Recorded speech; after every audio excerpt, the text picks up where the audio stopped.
Hey everybody, it's the Trout. Hope you're having a great day. I know I am because I started out with some blues, a little BB King action there for you.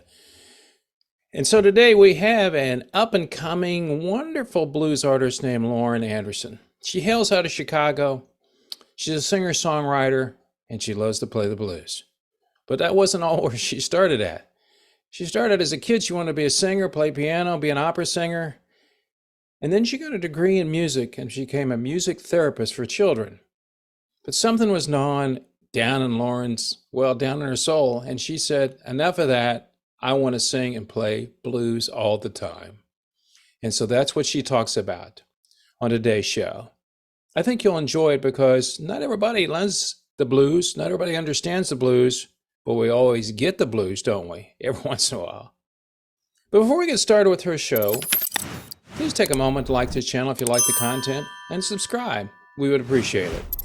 So up next, Lauren Anderson, blues singer, songwriter, even a guitarist, singing the blues for you and me. That's next on The Trout Show.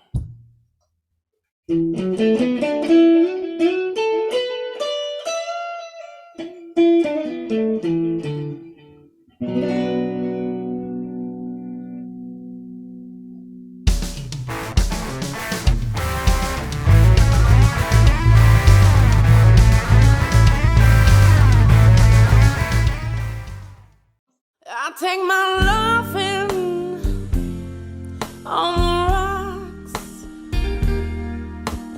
sip on it slowly, don't rush this, ain't no shots.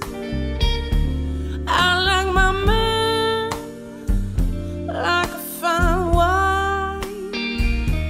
I take my loving with someone who knows how to take his time.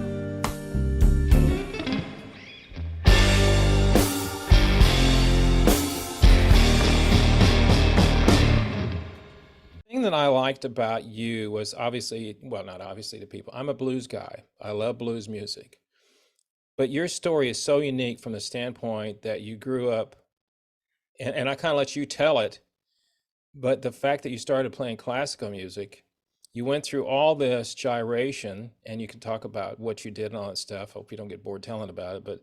And then you said, okay, I have a degree in music. I'm doing a music therapy for kids, but I'm just going to throw all that away and become a blues singer. That's kind of that's the short version of your life. And you grew up in Chicago, which of course you'd been surrounded by Chicago blues. I noticed that you're a Bonnie Raitt fan and Tedeschi Trucks and all those guys. And so let's go from the very beginning. You grew up in Chicago and take it from there, Lauren. What happens? Okay. I'll try. Okay, so I'll try not to go into too much detail since it's been a. I'm not a spring chicken anymore. Yeah. Yeah. But I've always been singing. Can't remember a time that I didn't want to sing, and was in every choir. I could find through college basically, and so, I played piano when I was in high school. And basically sang wherever I could. And in college, I wanted to go and got an opera degree because for a second when I was in high school, when I was in high school, I took lessons for the first time, like private voice lessons, and it was classical. And I really loved it. I still really do. But so I went to college and I have this moment where at that time I still loved like blues and rock and pop music, but I was going to be an opera performer. But I had this moment where I was in the library with a bunch of other opera majors and they were all talking about like their favorite opera or their favorite aria.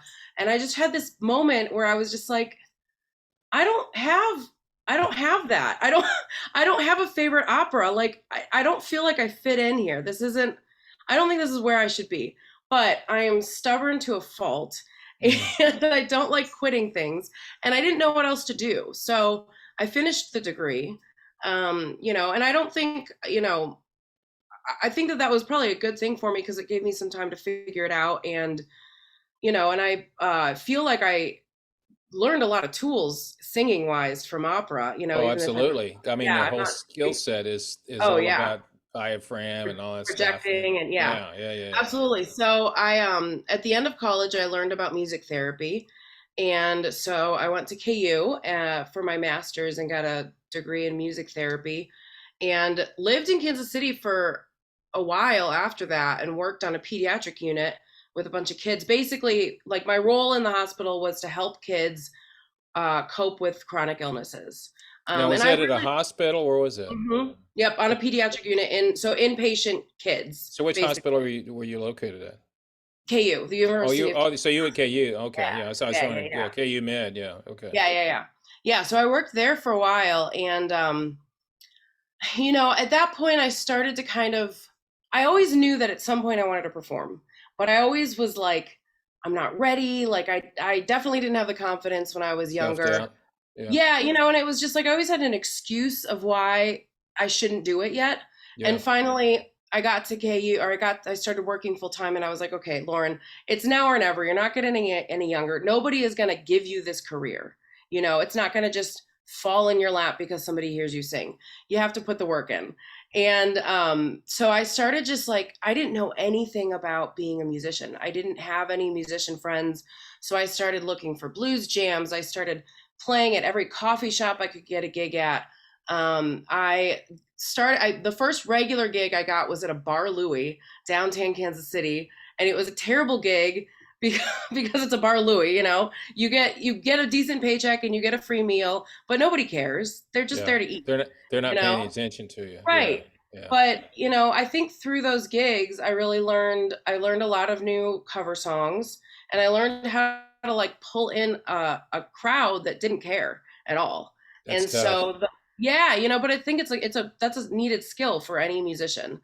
And so from there, I went to more blues jams, and I remember one of the first ones that I went to. I walked in, and it was in this like podunk, like suburb of Kansas City. Like there were 5 people there, and 2 of the people that were there were Samantha Fish and Chris Schneblin. Oh, Samantha Fish was there? Oh Samantha Fish man. was there. This was back when she was living in Kansas City and dating Chris Schneblin, Well, I didn't R.I.P. I didn't know she That lived in guy. Kansas City. I'd Yeah, love to that's where talk. she's from. I'd love to talk to her, but she's on tour all the time. But anyway, go Oh, ahead. I mean, she's so busy. Yeah, so she's from Kansas City. Oh wow, I And didn't know that. so yeah, so uh, I remember just being like, I was with friends, and I was like freaking out because I'm like, oh my God, these huge blues people are here, and it's just little old me, and my friends were like, I don't know who these people are. They don't know. You Yeah, they know, don't have a clue. right, Yeah, yeah. right. So, and I remember I had to go up right after Samantha went up, and I was like, are you freaking kidding me? Like, little baby Lauren, I wasn't that young, but I was new. I wasn't used to this stuff. So was she already well known at that point? She was, I mean, yeah, she Known in was Kansas City, probably. Yeah, in Kansas City for sure. I mean, yeah, obviously she's made like so much waves, since yeah, then, but yeah. yeah, she was pretty well known. So you This had to was, follow her on stage, I had to follow her on stage. and And you're not gonna rip out your Stratocaster and play like she is either. no, I'm just no, gonna I was come like, up and yeah, yeah, yeah, exactly. So I remember having this mental talk to myself being like, Lauren, this is what you want to do. Put your big girl pants on and get up there. yeah. And I did. And she nicely came up to me afterwards and was like, you did a great job. And I chatted with her, and, and then Chris actually, at the time, Trampled Underfoot was about to kind of go their separate ways. And he was looking for new acts to play with. And so he messaged me after that jam and said, hey, I'm looking for people to play with. Do you need a drummer? And I said, hell yeah, I do. Wow. So Chris Schneblin was my first drummer. And honestly, I owe a lot of how I got started to him. It's a shame, R.I.P. Chris. He was just a great guy. But I really do, like, he sat down and he gave me names, and he told me how to contact venues. And Samantha helped a lot too, honestly. Really there were a lot of people in the Kansas City blues scene that kind of helped me figure it out, And so from there, I put together a band, and eventually Chris, I think, got picked up by Albert Castilla, as he should be. And, so I found another drummer, but stayed in contact with Chris. Anyway, so I started kind of touring on the weekends while working full time. And So it just you're got to still be doing the much. music therapy. You're still Yeah, doing that at yeah, KU Med, yeah. and then you're doing the gigs on the weekend. Yeah. How far So, did you travel? I mean, Did you go like to Sedalia or to Omaha, or I mean, did you go that yeah, far? we went there, Chicago. Oh wow, you did travel. Yeah, I think the farthest we went was like a one-off in Winter Park, Colorado, but that was just like one That's show. But that yeah. was like a 12-hour drive. I see. So, I know that drive. yeah, yeah, oh yeah. I know that So drive. we were Yeah. kind of circling, the area, but you can only go so far on a weekend, It's especially true. all of my band members also had full-time jobs, and so all of us could only take off so much time. And so it just kind of eventually got to the point where I was kind of, I love Kansas City, but I was kind of ready for a new chapter, and I wanted Hmm. to kind of really dig into trying to be a musician. And, and I can always go back to music therapy if I want to, and I could still advocate for the profession. And That's got to be so that has got to be very rewarding. That working with kids. it, I mean, It's probably just disheartening to a certain degree, probably too, but it also yeah, probably is somewhat it's a rewarding. little bit of both Yeah. for sure. It's a little bit of both. And I think that no matter how great of a job you have, it will not be fulfilling if there's something else in your heart that that's pulling you to do, you Yep. know? Yep. And it got to the point where the more I put off my music career, the louder that little voice in my head was, and I just couldn't ignore it. Even though I still had all these reasons that I didn't know I wasn't ready, because you always do. Yeah. And so in 2017, I said goodbye to everybody and I moved to Nashville, and I've been here since then now. So that's That's the an quick. interesting thing because Yeah. Nashville is not the blues capital of the world, No, it's not. It's but there's a lot of music there. there's a lot of music here. Yeah. Yeah. I think it was one of those things where I wasn't sure where I needed to be, and I knew that I'd regret it if I didn't check out No, Nashville. I You understand. know? Yeah. So like I don't know that I'll be here for forever. I don't know. I don't have any reason to move as Yeah, of you're right now. comfortable right now. You're good to go. Yeah. Yeah. But you know Well, what's and interesting? I just want to tell you this real quick. A lot of people I interview and talk to take a chance, yeah. which they perceive as a chance, and Hmm. something happens somewhere on the line or across the. I mean, if you gone and walked in and said, "Oh my God, Samantha Fish, I'm not hanging out here unless she's going to be after me," you could have just said, "Okay, I'm out of here." Yeah. It's like an Yeah. open mic night. You turn around and go Right. out or go, "No, I'm Yeah. not here to play. I'm just here to watch." But you didn't do that, and look what it led Right. to. I mean, Yeah. if you hadn't have taken that little thing in your head Yeah. was saying you better do this, and there was a reason Yeah. why. Yeah. I agree. I think that opportunities happen after you cross the line of fear. You got to go over that though to kind of open this new world of opportunities, and it's hard to do. Theme that a lot of people I talk to, always have music in their life from the beginning. Hmm. Well, I was 4 and I did this, or I was 6, or I went that. And then, of course, down a lot of people, like the people I just took through interview that are on AGT, it's all about church. I grew up in a church and play. Hmm. I sang a singer. My Hmm. dad was a minister. That theme. And then if you talk to people over and I've talked to Australia, London, India, well, I started when I was 6 and I really got, and you kind of, excuse me, you just kind of do the same thing. And that is once it's in you, you can't stop it. Yeah. And if you're lucky, you get to do what you want to do. You're in a genre that I love, but not everybody likes it, Yeah.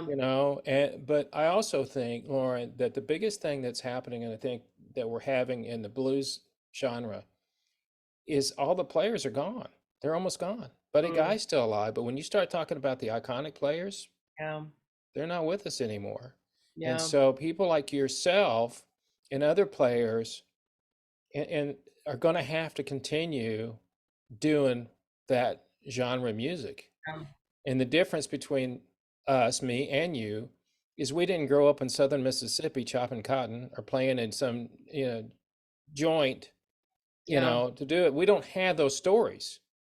Right. You have the story of like, and it used to be when you heard blues music, I always think, oh, they have to have a miserable life and all that stuff. Well, your life hasn't been so bad. You got to master some great No. music. Yeah. It's like, but why can't I sing the blues? So you kind of have that challenge in your life, in my opinion, to take that mantle on and carry it up the hill. Yeah. Okay, this is what I do, and I'm going to Yeah. continue to do it. So the band that you have now, how long have they been with you? Well, so, Or do you have a band now? I mean, I watch the videos, but what's Right, the yeah. So, the funny thing about Nashville is that there's so many great players and right? there's so many great artists. So I have my first calls, second call. I have a pool of artists, Cool.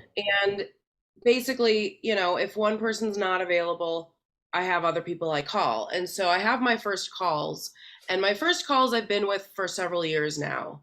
But at this point, it's Nashville, and a lot of players are getting picked up by nationally touring country artists. Hmm. So, there's a lot of opportunities in Nashville for Hmm. players. And so, my band is constantly evolving.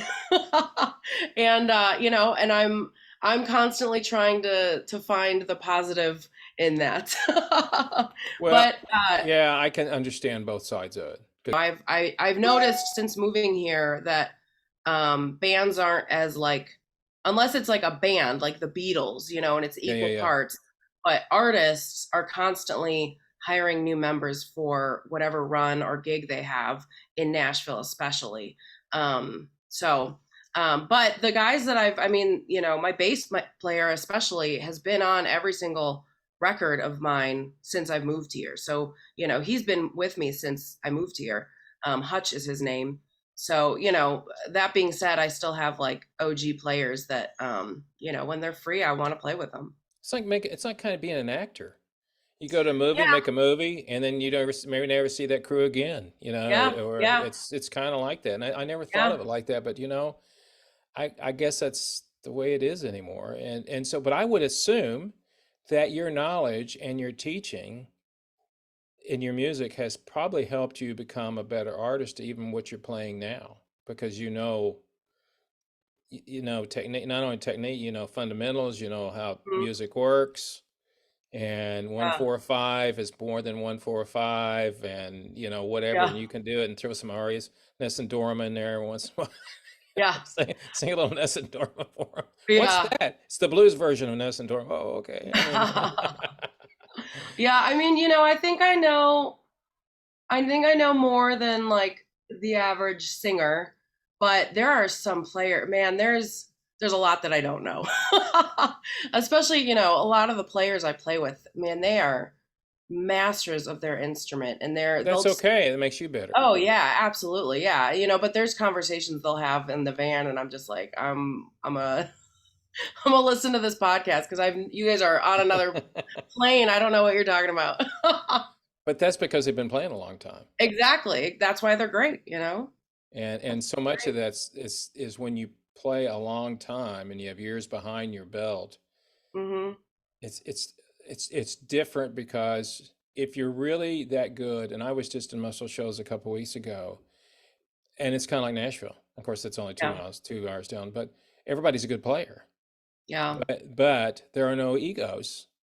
You don't see people getting up, and I mean, from what I saw and performing, Yeah.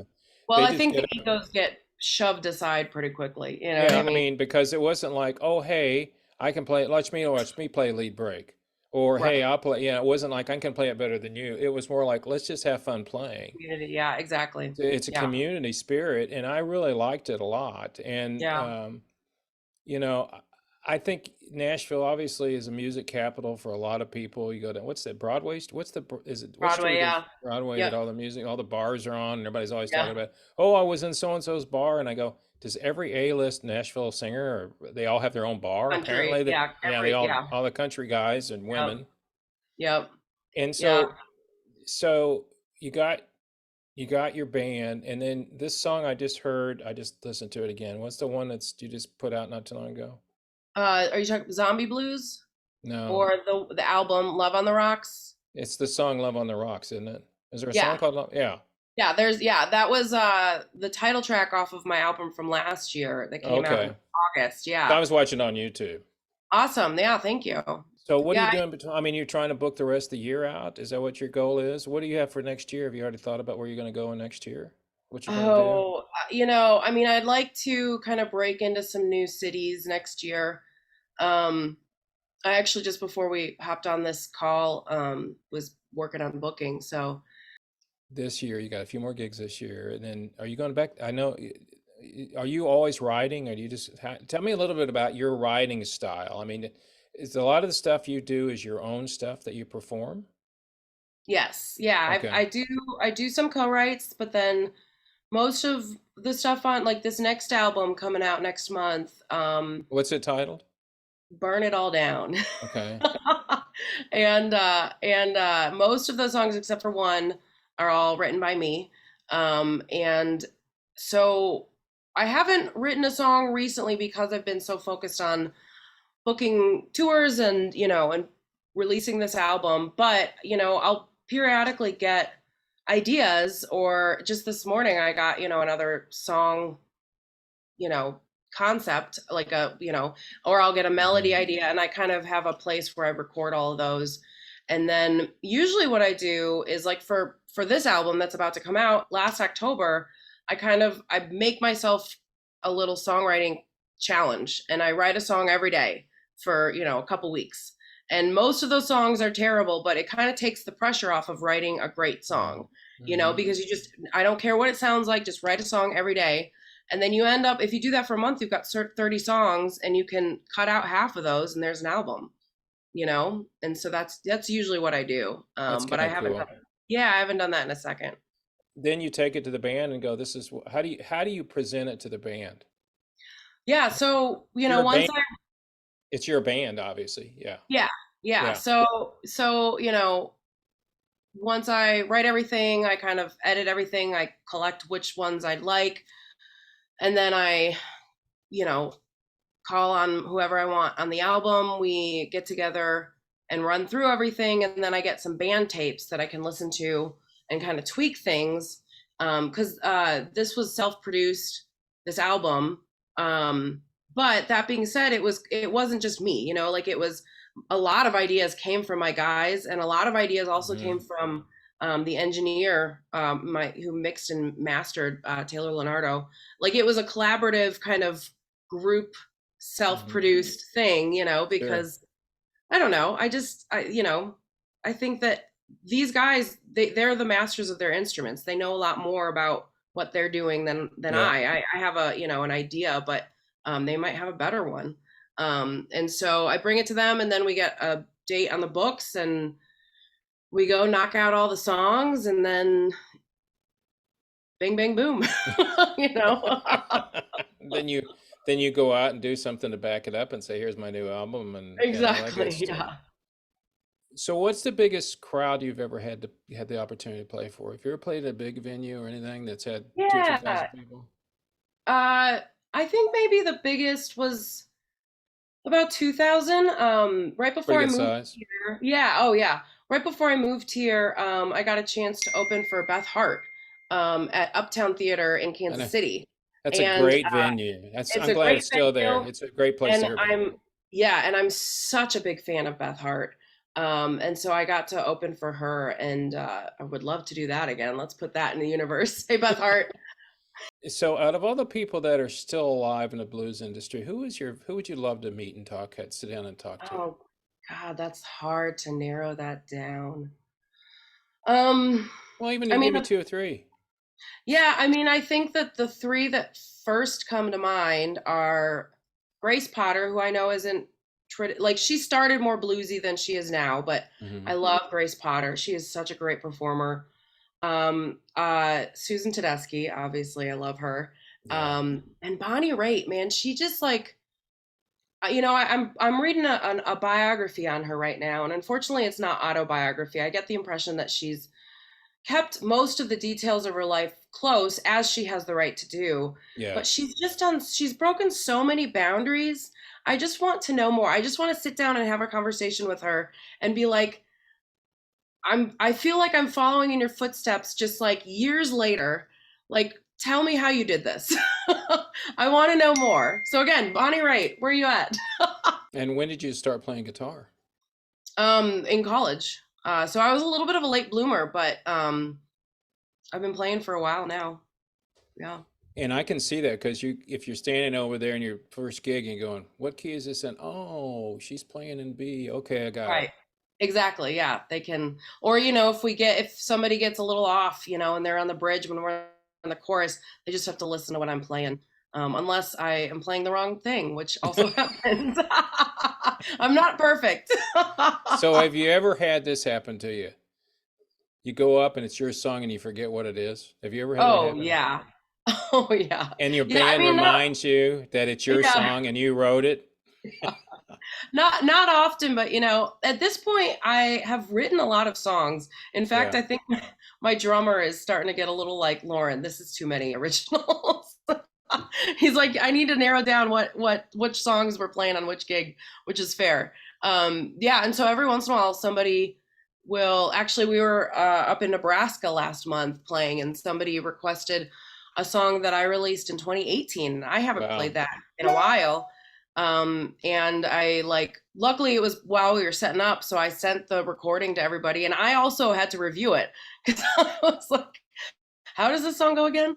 And my band is just, they were so great. They listened to it. I sent them the chart and we nailed it. I think you got a great career ahead of you, kiddo. I Thank mean, you. I look forward to hearing more about you. I just want to tell you thank you very much for your time. Thank you. It's I a pleasure. appreciate it. It's a pleasure talking to you. I wish you the best in your career. Thank you so And much. you